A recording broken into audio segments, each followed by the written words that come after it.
Les relations avec les mentors sont des relations très délicates. Il faut savoir entretenir sa relation avec le mentor. Si tu veux changer la vie d'une personne, change d'abord son système de pensée. Tu peux payer pour avoir le conseil quelque part et tu obtiens le mauvais conseil. Aujourd'hui, je vais te donner quelques secrets qui vont te avancer de façon efficace dans la vie, dans ton business et de te hisser parmi les grands dans la vie. Vous savez, la grandeur s'attire, la grandeur se négocie et il faut avoir les clés pour pouvoir accéder à cette grandeur. Aujourd'hui, je vais te donner 10 bénéfices d'avoir un mentor et parmi les 10 bénéfices, tu verras comment gérer ta relation avec ton mentor. Dernièrement, j'étais à une conférence, voilà, conférence des hommes d'affaires, des femmes d'affaires et des leaders. Il y avait des leaders qui venaient un peu de partout dans le monde entier, des grands hommes d'affaires qui venaient des États-Unis, qui venaient de la France, de la Belgique. Et parmi eux, il y a beaucoup qui me considèrent comme leur mentor, voilà. Et beaucoup venaient discuter avec moi. Vous allez voir par exemple les images. Beaucoup ont pris des rendez-vous d'affaires pour discuter avec moi. Et pendant qu'on est en train de discuter, j'ai eu cette pensée selon laquelle je vais vous éduquer sur comment gérer les relations avec les mentors. Moi-même qui vous parle, j'ai des mentors dans ma vie. Je vous ai souvent parlé de mes mentors. J'ai des mentors qui m'ont étiré dans la vie, qui m'ont aidé à accomplir des grandes choses, qui m'ont aidé à rêver grand, qui m'ont aidé à réaliser des grandes choses. Sauf que les relations avec les mentors sont des relations très délicates. Il faut savoir entretenir sa relation avec le mentor pour pouvoir tirer meilleur profit de sa relation avec le mentor. Premièrement, pour ceux qui ne connaissent pas ce genre de thème, qui vont me demander, mais Marthe Karine, c'est quoi un mentor? Un mentor, c'est une personne qu'on admire, une personne qui nous inspire et dont on aimerait échanger de place avec la personne. C'est ce que ma mentor me disait souvent, que tu dois être capable d'être content d'échanger de place avec ton mentor. Donc, si tu regardes la place d'une personne et cette place n'est pas enviable, ça veut dire que cette personne ne peut pas être ton mentor. Donc, je vais te montrer 10 aspects à prendre en considération lorsque tu as un mentor et que tu veux te développer grâce à ce mentor-là. La première des choses que tu profiteras d'un mentor, c'est quoi? C'est son expérience. Tu sais, les mentors sont des mentors parce qu'ils ont une expérience. Les mentors sont des mentors parce qu'ils ont traversé certaines situations de la vie. Ils ont un passif, en fait, dans un domaine. Si c'est le domaine des affaires, par exemple, comme le domaine dans lequel je suis, tu demanderas à avoir un mentor qui a créé des business. Il y en a qui ont réussi, il y en a qui n'ont pas réussi. Mais toujours est-il qu'il a accumulé une certaine expérience au fil du temps. Et cette expérience, tu peux en bénéficier. D'accord? La deuxième des choses dont tu profiteras de ton mentor, c'est son système de pensée. Vous savez, tout se passe dans le système de pensée. Ma directrice disait souvent que si tu veux changer la vie d'une personne, change d'abord son système de pensée. Donc, si tu veux qu'une personne décolore sur toi, il faut que tu sois capable de captiver son système de pensée.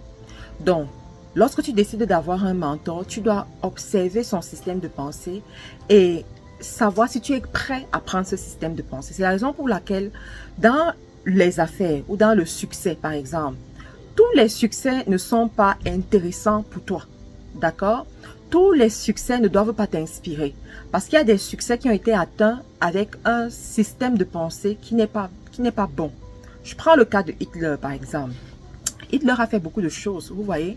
Mais son ambition, c'était d'établir une certaine suprématie. Son ambition était de régner sur d'autres personnes. Et il a utilisé tous les moyens qu'il pouvait pour y arriver. Il avait un leadership extraordinaire, hein? Ça, il faut le reconnaître.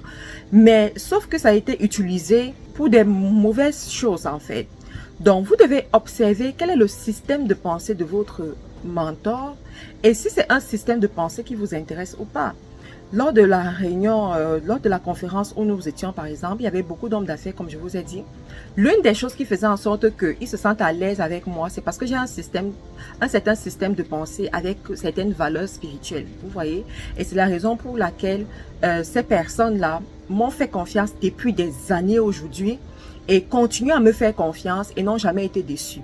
Donc, quand tu choisis un mentor, tu dois observer ça parce que tu le veuilles ou pas, à partir du moment où tu suis un mentor, que tu considères une personne comme mentor, si c'est réellement ton mentor, son système de pensée va déteindre sur toi. Si c'est quelqu'un qui aime l'alcool et qui aime se saouler la gueule pour faire certaines choses, tu vas finir par te saouler la gueule aussi. Si c'est quelqu'un qui aime l'adultère, qui est à l'aise dans l'adultère, c'est-à-dire que je ne te fais pas un dessin, un jour, tu finiras par tomber également dans l'adultère. Si c'est une personne qui aime le faux, qui aime faire les affaires avec le faux, qui est à l'aise avec le faux sans souci, un jour, toi aussi, tu finiras en train de faire le faux. Sauf que tu ne connais pas qu'est-ce que ce mentor utilise pour se sortir des griffes en fait. Tu vas juste tomber dans le piège. La troisième des choses dont tu vas bénéficier dans ta relation avec ton mentor, ce sont ces erreurs en affaires. Vous savez, pour pouvoir profiter d'une personne, posez-vous toujours, surtout en affaires, posez-vous toujours la question de savoir quelles sont les erreurs de cette personne. Et si vous avez la chance que la personne peut partager ses erreurs avec vous, ça va beaucoup vous aider. J'ai eu un mentor que j'ai rencontré un jour et ce mentor justement nous a partagé ses échecs avec nous. Et quand la personne partageait ses échecs, c'était comme une leçon pour nous. C'était comme une leçon pour nous dire, dans la vie, faites l'effort de ne pas tomber dans ce piège. Dans la vie, faites l'effort de ne pas commettre ces mêmes erreurs, tout simplement. Donc, avec ton mentor, prends la peine de connaître quels ont été ces challenges. Quels sont les challenges que ce mentor continue à vivre et ces challenges vont beaucoup t'inspirer. La quatrième des choses, c'est bien entendu les succès de ton mentor dans ses affaires. Donc, les succès, pourquoi? Pas parce que ça va te... Voilà, c'est que tu es content de suivre des succès, mais les succès parce que ça va te permettre de rêver et de pouvoir atteindre, réaliser tes rêves. Vous savez, l'être humain est conçu de telle sorte que c'est beaucoup plus facile pour lui d'atteindre un résultat qui a déjà été atteint par une autre personne. On m'a raconté l'histoire des 100 mètres. On m'a dit, à l'époque, les 100 mètres, il y avait un certain record. Au niveau des 100 mètres, je ne veux pas me tromper pour ne pas dire n'importe quoi, il y avait un certain record au niveau des 100 mètres. Et tous ceux qui venaient dans le 100 mètres se préparaient à ne pas dépasser ce record. Et les années se sont écoulées, personne ne dépassait ce record. Un jour, une personne est venue, il a dit, moi je veux dépasser ce record. Et il a dépassé effectivement le record. Du coup, toutes les personnes qui sont venues après lui faisaient l'effort pour dépasser le nouveau record qu'il avait fixé. Pour dire que l'être humain, en fait, se sent apte à faire quelque chose lorsqu'il voit que quelqu'un d'autre l'a fait. Si aujourd'hui, je prends juste le cas des influenceurs sur Internet. Si les influenceurs sur Internet commencent les vrais influenceurs qui travaillent effectivement, les vrais entrepreneurs, s'ils commencent à vous présenter les jets privés, vous dire qu'ils ont acheté des jets privés et tout, je vous assure que la plupart parmi vous, vous allez commencer à travailler, à vous battre pour acheter vos jets privés. Vous allez vous battre pour acheter vos jets privés. Pourquoi? Parce que vous avez en tête qu'une personne a réussi à le faire. Du coup, vous aussi, vous pouvez le faire. Donc, c'est ça aussi avec les succès de ton mentor. Donc, quand ton mentor partage ses succès avec toi, c'est une prophétie de ton futur. C'est pour te dire que toi aussi, si tu appliques ses conseils, si tu réalises, si tu te bats dans la vie, tu vas finir par atteindre ce genre de résultats. La cinquième des choses dont tu profiteras dans la relation avec un mentor, c'est des conseils devant une situation. Vous savez, le conseil dans la vie, c'est le bon conseil particulièrement, c'est l'une des choses les plus rares. Les plus rares. C'est pas une question d'argent. Tu peux payer pour avoir le conseil quelque part et tu obtiens le mauvais conseil. Je connais une fille, par exemple, qui était dans un pays européen et il fallait qu'elle prenne une décision par rapport à l'immigration. Elle avait plusieurs choix devant elle et il fallait qu'elle prenne une décision. Elle a payé chez un avocat pour que l'avocat puisse la conseiller, mais l'avocat lui a donné une mauvaise décision. C'est 5 ans plus tard qu'elle s'est rendue compte que c'était une très mauvaise décision qu'elle avait eu à prendre, mais c'était une décision qui venait même d'un professionnel. Vous voyez, c'est pour vous dire que le bon conseil, c'est compliqué. Alors, si tu peux avoir un mentor qui va te donner le bon conseil, qui va te dire le business que tu veux lancer là, commence d'abord petit. Commence d'abord par telle chose, va voir tel fournisseur, contacte telle banque, comporte-toi comme ça. Je vous assure que it is priceless. Priceless, comme disent les Américains. Ça n'a pas de prix. Vous voyez? Et je vous assure, quand tu as un bon mentor, il te fait économiser en temps. Il te fait gagner en temps. Il peut te faire gagner 10 années, 5 années, 20 années même, grâce à un conseil qu'il t'a donné. Vous voyez? Moi, je me rappelle par exemple, quand j'étais dans Amérique, il y a eu des situations qu'on a traversées et mon mentor m'a dit fais comme ça. Et ce conseil m'a permis d'aller encore plus vite, d'obtenir des choses rapidement. Donc le mentor te donnera le bon conseil. La sixième des choses dont tu bénéficieras de ta relation avec ton mentor, c'est la correction quand tu te comportes mal. Vous savez, pour moi, il n'y a pas de mentorat quand la personne ne peut pas te corriger. Il n'y a pas de... je sais pas, voilà, c'est une relation d'admiration peut-être. Voilà. Mais si ton mentor est incapable de te corriger, si ton mentor se retrouve bloqué et qu'il ne peut pas te corriger pour une raison ou pour une autre, je considère qu'il n'y a pas de mentorat. D'accord? Alors, pourquoi c'est important que ton mentor puisse te corriger? Parce que tout le monde commet des erreurs, première des choses. Et quand tu commets des erreurs, il faut que tu acceptes qu'on te dise que tu t'es mal comporté.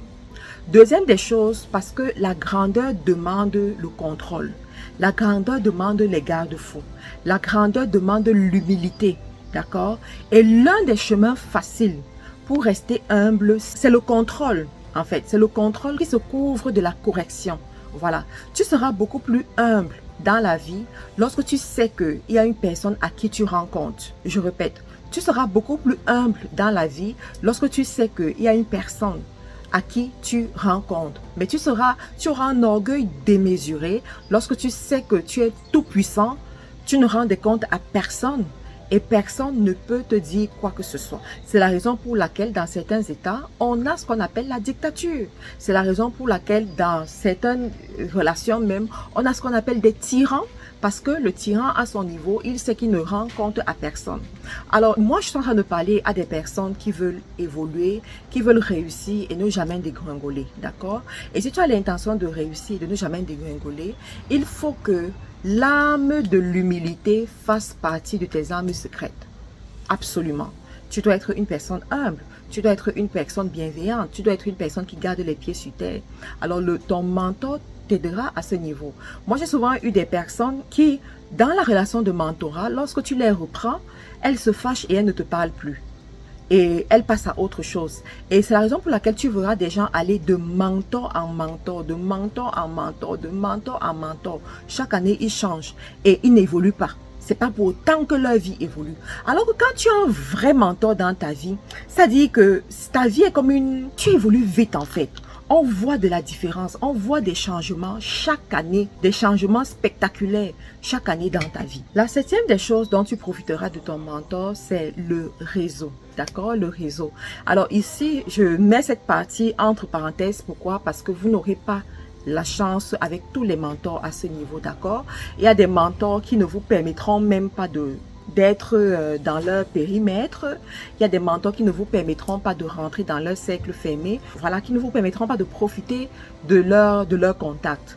Mais il y en a parmi vous, vous aurez peut-être la chance, dépendamment de votre implication aussi, dans les activités de vos mentors, dans la vie de votre mentor, dépendamment de votre bienveillance auprès de ce mentor, vous aurez peut-être la chance de profiter du réseau de ce mentor. Et je vous assure, si ça arrive, estimez-vous privilégié, estimez-vous heureux, d'accord? Parce qu'il faut savoir que le mentor, lui, il n'a pas besoin de toi. C'est toi qui as besoin de lui. C'est toi qui as besoin de chaque chose qui vient de lui et de chaque parole qu'il prononce. Donc, tu dois pouvoir valoriser ce que tu gagnes en fait dans cette relation-là. Donc, tu as des mentors qui vont te faire profiter de leur relation, de leur réseau. Et il faut savoir que les personnes que tu admires en fait, qui ont déjà réalisé certaines choses, qui ont déjà atteint certains niveaux que tu admires, leur réseau fait partie des 5 top secrets de réussite dans leur vie. Leur réseau. Dans leur réseau, tu rencontreras des personnes qui les dépassent. Dans leur réseau, tu rencontreras des personnes qui ont une expérience qui les booste eux-mêmes à leur niveau. Dans leur réseau, tu rencontreras des personnes très douées dans certains domaines. Dans leur réseau, tu rencontreras des personnes qui peuvent même changer ta vie, tu vois, dans leur réseau. Sauf que ce réseau sera prêt à t'accueillir parce qu'ils savent que tu as été recommandé par ce mentor. Je me rappelle, une fois j'étais dans un pays africain et il y a l'une de mes mentors, je ne vais pas entrer dans trop de détails. Nous sommes allés à une cérémonie et juste parce que j'étais auprès d'elle, ça me permettait de saluer, ça me permettait d'atteindre certaines personnes que je n'aurais jamais atteint si moi-même j'étais allée de moi-même. D'accord? Ça me permettait en fait de connecter avec certaines personnes qui ne m'auraient peut-être jamais reçu si j'étais allée avec mon nom propre. Voilà. Moi-même dans mon réseau, pour ceux qui me considèrent comme mentor, il y a des gens par exemple qui se sont connectés à moi et qui ont eu de la bienséance auprès d'autres personnes juste parce qu'on les a vus avec moi. Vous voyez? Donc c'est ça le truc avec le réseau. Sauf que à ce niveau, il faut pas commettre certaines erreurs. Je vais vous expliquer. Il y a des gens, des mentorés qui commettent ce genre d'erreurs, qui rentrent dans le réseau de leur mentor et arrivent dans le réseau et mettent le mentor de côté ou veulent surpasser le mentor. Ça veut dire quoi? Tu rentres dans un réseau, voilà, le réseau de ton mentor et tu as l'ami de ton mentor, tu vas contacter l'ami de ton mentor sans l'autorisation de ton mentor. C'est pas bon. Tu commences à faire les affaires avec un contact de ton mentor sans qu'il ne soit même au courant. C'est pas bon. Et très souvent, ce genre de choses échouent. Donc quand ça échoue, tu reviens maintenant vers ton mentor pour te plaindre et la personne dit mais je n'étais même pas au courant. Je n'étais même pas au courant. Donc, vous savez, quand vous avez la possibilité de tisser certaines relations, faites l'effort de préserver ces relations.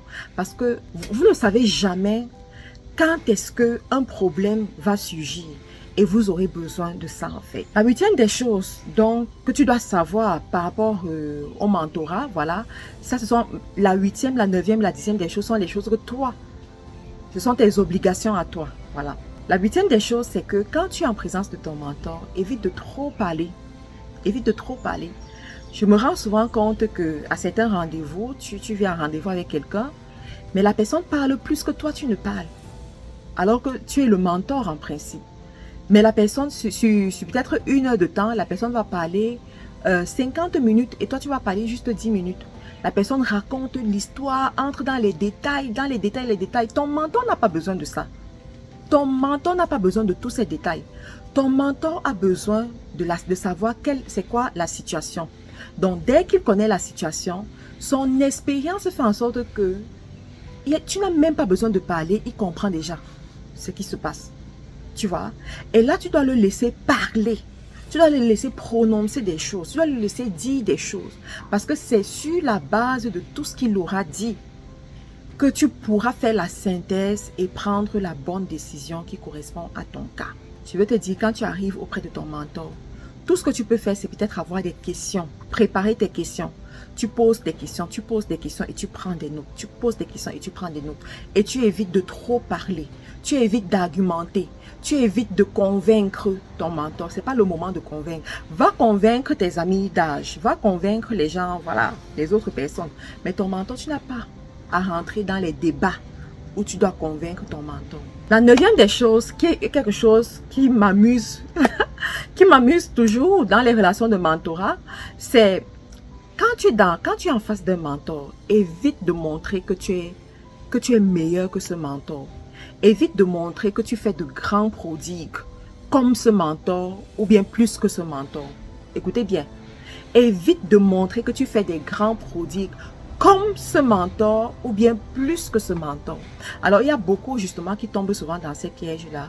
Vous avez l'opportunité d'être en contact de votre mentor et vous passez le temps à exalter vos prouesses, à exalter ce que vous savez faire, à exalter et tout. Oui, j'ai réussi à faire ceci, je suis cela, je suis ceci, je suis cela, je suis cela. Alors, voilà, vous montrez même que vous êtes meilleur que le mentor.